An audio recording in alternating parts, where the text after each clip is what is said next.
ओम नमः शिवाय। जय श्री राम। राधे राधे मित्रों, कैसे आप सभी लोग। आशा करता हूँ हमेशा की तरह आप लोग कुशल मंगल से होंगे, अच्छे से होंगे, स्वस्थ होंगे, दूसरों की सहायता कर रहे होंगे और अपने परिवारजनों मित्रों के साथ खुशी खुशी प्रसन्नचित होकर जीवन व्यतीत कर रहे होंगे। ऐसी दुआएं मनोकामना मैं भगवान से आप लोगों के लिए हमेशा से करता हूँ।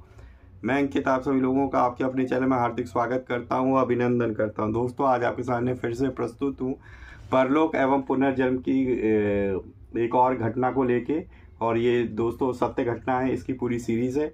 अगर आपने पहले की वीडियोस नहीं देखी हुई है तो ऑलरेडी मैंने इस पे एक प्लेलिस्ट बना रखी है परलोक एवं पुनर्जन्मांक के नाम से, तो आप जाके वहाँ पे वीडियोस देख सकते हैं। तो आज की जो कहानी है वह है पाप का फल अवश्य भोगना पड़ेगा, भगवान के यहाँ देर है अंधेर नहीं। और ये साधु बेला के एक साधु की आप बीती कहानी है ये दोस्तों।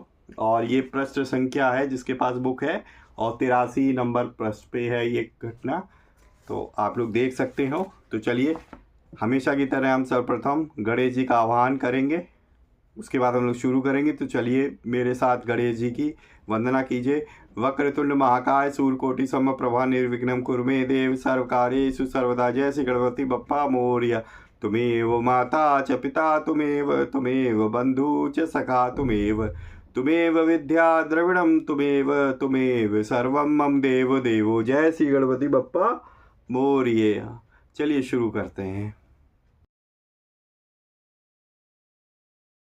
प्रेम से बोलेंगे दोस्तों, सियावर रामचंद्र की जय। ओम नमो नारायण, ओम नमो भगवते वासुदेवाय। जय श्री राधे कृष्णा। जय सीताराम हनुमान जी, जय गुरुदेव जी, जय शिव पार्वती माता की जय। ये पाप का फल अवश्य ही भोगना पड़ेगा, भगवान के यहाँ देर है अंधेर नहीं। एक साधु बेला के एक साधु की आप बीती कहानी। एक बार सुप्रसिद्ध उदासीन संत स्वामी रामेश चंद्र जी महाराज पिलखुआ पधारे थे। आपने अपने सदुपदेश में कहा कि मुझे साधु बेला के संत की आज्ञा है कि तुम जहाँ भी जाओ सभी जगह मेरी यह कहानी कि मैंने कैसे कैसे घोर पाप किए और उसके फल कैसे भोगे सबको सुना देना, और मेरी ओर से चेतावनी देना कि झूठ से, छल से, बेईमानी से और किसी को लूट मारकर रुपए कमाने वाले लोगों, याद रखो तुम्हें यह धन यहीं पर छोड़कर जाना है, साथ नहीं ले जाना है। मेरे नारायण के यहाँ देर है अंधेर नहीं, न्याय है अन्याय नहीं। वह जैसे को तैसा फल अवश्य ही देता है और जिसका लिया है उसकी पाई पाई चुकानी पड़ती है। साधु बेला के उन संत जी ने उनको बताया था, मैं गृहस्थाश्रम में था, मेरे पास रुपए पैसे की कमी थी, मेरे पास कोई संतान नहीं थी, मैं बड़ा चिंतित रहा करता था। भगवान की मुझ पर कृपा हुई कि मुझे एक साथी मिला जिसने मुझसे कहा कि रुपए तो मैं लाऊंगा, हम मिलकर हिस्सेदारी में दुकान कर लेंगे। मैं तैयार हो गया, दोनों ने मिलकर दुकान का कार्य आरंभ कर दिया। नारायण की कृपा ऐसी हुई कि हमने बम्बई में रुई की गांठें खरीदी, उसमें हमें 1 लाख रुपए का फ़ायदा हुआ। बम्बई से हमारे पास तार आया कि तुम अपने 1 लाख रुपए ले आओ। हमें बड़ी प्रसन्नता हुई और हम दोनों ही बम्बई क्षमा करें 1 लाख रुपए ले जाओ।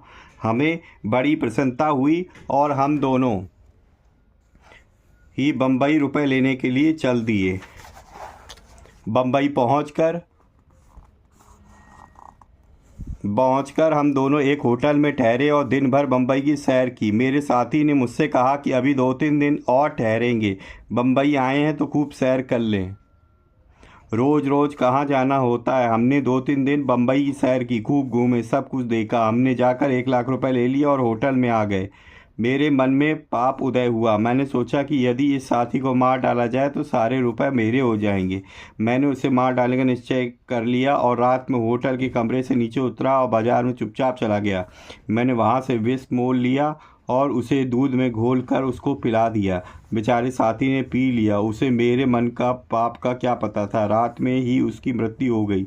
मैं प्रातःकाल जाकर किराए पर एक कार ले आया और मृत साथी को बीमार बताकर कार में लाकर लिटा दिया।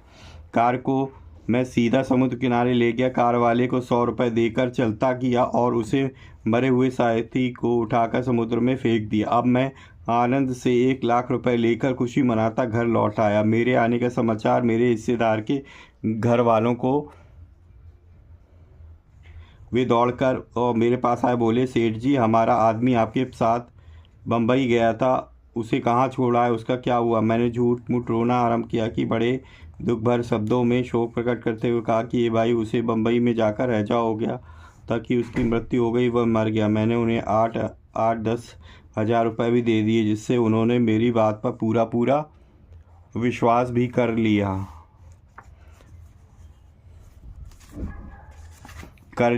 और मुझे 8-10 हज़ार रुपये देने के कारण पूरा ईमानदार धर्मात्मा भी समझ लिया। उन्हें मेरे पापों का कहाँ पता था और इसी ने हमारे आदमी को मार डाला और 40,000 रुपये भी हड़प लिए हैं। उन्होंने 10,000 रुपये पाकर मुझ पापी को धर्मात्मा दानी समझ लिया। मैं आनंद से रहने लगा, चैन की बंसी बजने लगी। मेरी संतान नहीं थी, 1 वर्ष पश्चात ही मेरे पुत्र हो गया। अब तो मैं बड़ा प्रसन्न हुआ और मैंने मन ही मन कहा कि मैंने हिस्सेदार को मारकर बड़ा ही अच्छा किया। मेरे पास रुपए भी खूब हो गया और मेरा लड़का भी हो गया। मैं लड़के को लाड़ प्यार से खिलाता हुआ सुख से दिन बिताने लगा। धीरे धीरे लड़का बड़ा हुआ, उसकी शिक्षा शुरू हुई और अंत में उसे मैंने इंग्लैंड पढ़ने भेजा। लड़का विवाह योग्य हो गया, इंग्लैंड पढ़ने गया। इस बात की चारों ओर धूम मच गई। लड़का भेज दिया, लड़का विवाह योग्य हो गया, इंग्लैंड पढ़ने गया। इस बात की चारों ओर धूम मच गई। चारों ओर से बड़े बड़े घरानों के सेठ लोग शादी के लिए आने लगे। कोई 20,000 रुपये देने की बात कहता तो कोई 50,000 पहले देने को कहता। मुझे पूरा विश्वास हो गया कि 1 लाख रुपए तो सगाई में ही मिल जाएंगे, बाकी के विवाह में अलग रहे। लड़का विलायत से पढ़कर आया। एक दिन वह रात में सिनेमा देखने, रात में ही उसे बुखार हो गया। मैं बहुत घबराया। मैंने बहुत बड़े डॉक्टर को बुलवाया और उसे दिखाया। डॉक्टर ने कहा, सेठ जी, चिंता की कोई बात नहीं है, यह रात में जागा है, ना सोने का बुखार हो गया, उतर जाएगा। उसने दवा दी, चला गया। सुबह देखा तो 104 डिग्री बुखार था। अब तो वह बहुत घबराया। उसके बाद देखा तो 106 डिग्री बुखार हो गया। मेरे होश गुम हो गए। मैंने शहर के बड़े बड़े सभी प्रसिद्ध डॉक्टरों को बुलवाया और लड़के को दिखाया। सबने लड़के को देखा। मैंने उन्हें 500 रुपये दिए। सबने देखकर आश्चर्य निश्चय किया कि मुझसे कहा कि सेठ जी, ये लड़का बचेगा नहीं, इसे 6 हो गया है।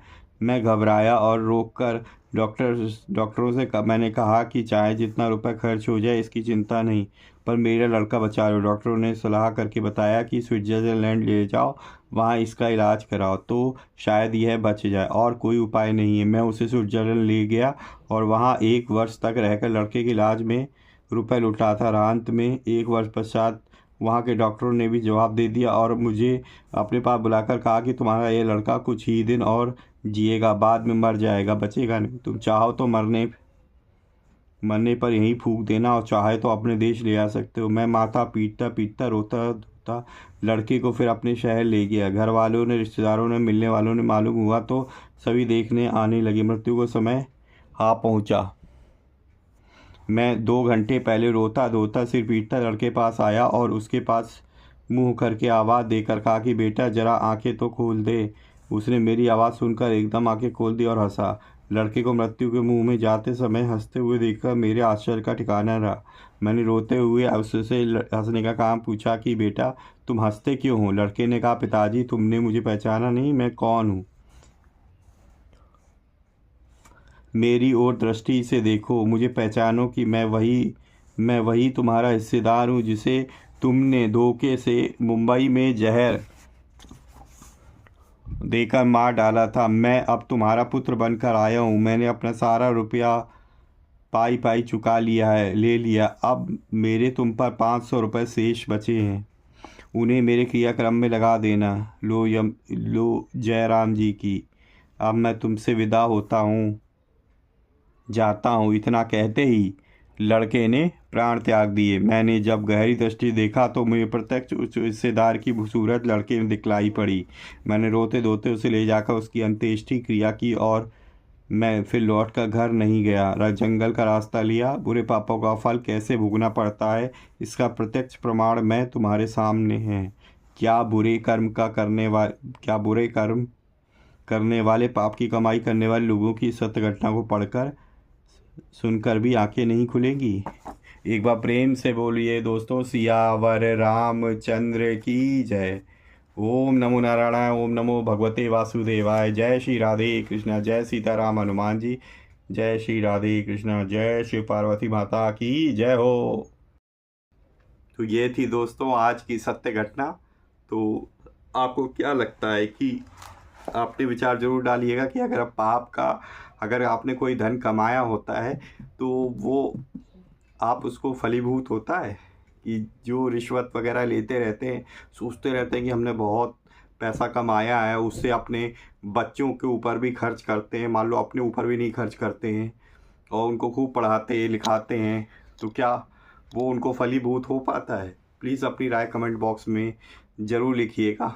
मेरे हिसाब से तो ये चीज़ सही नहीं है, नहीं करना चाहिए। ईमानदारी से जो भी आप पैसा कमाए, ये चीज़ मेरे पे लागू होती है ऐसा नहीं है। तो मैं हमेशा यही कोशिश करता हूँ कि जितनी मुझे अपनी जॉब से सैलरी मिल रही है उतना मेरे लिए सफिशिएंट है, चाहे कम मिले चाहे ज़्यादा, पर गलत तरीके से कोई पैसा नहीं कमाना है जिससे सामने वाले या किसी को दिक्कत हो। अगर आपको वीडियो अच्छी लगी है, आज की सत्य घटना अच्छी लगी है, तो प्लीज़ जो है वीडियो को लाइक करना ना भूलिए। अपनी राय जरूर कमेंट बॉक्स में लिखिए दोस्तों, और ज़्यादा से ज़्यादा अपने परिजनों मित्रों के साथ भी शेयर करें ताकि इस घटना को जान के उनको भी कुछ शिक्षा मिले। अगर पहली बार मेरे चैनल पे आए, इस तरह की सत्य घटनाएं आपको देखना सुनना पसंद है, तो मैं इसी तरह की सत्य घटनाएं आपके सामने ला रहा हूँ। ठीक है, तो आप जो है सब्सक्राइब कर लें चैनल को और बेल आइकन को जरूर प्रेस करें ताकि लेटेस्ट से लेटेस्ट वीडियो की इन्फॉर्मेशन आपको तुरंत ही मिल सके। तो इसी तरीके से भगवान की भक्ति करते रहिए, अपने परिवारजनों मित्रों के साथ खुशी खुशी प्रसन्नचित होकर जीवन व्यतीत करिए। और हाँ, हमेशा किसी न किसी एक पर्सन की हेल्प करने की जरूर कोशिश करिए। वीडियो देखने के लिए बहुत बहुत धन्यवाद। मिलेंगे इसी तरीके किसी और वीडियो में, तब तक के लिए जय श्री राम, राधे राधे मित्रों।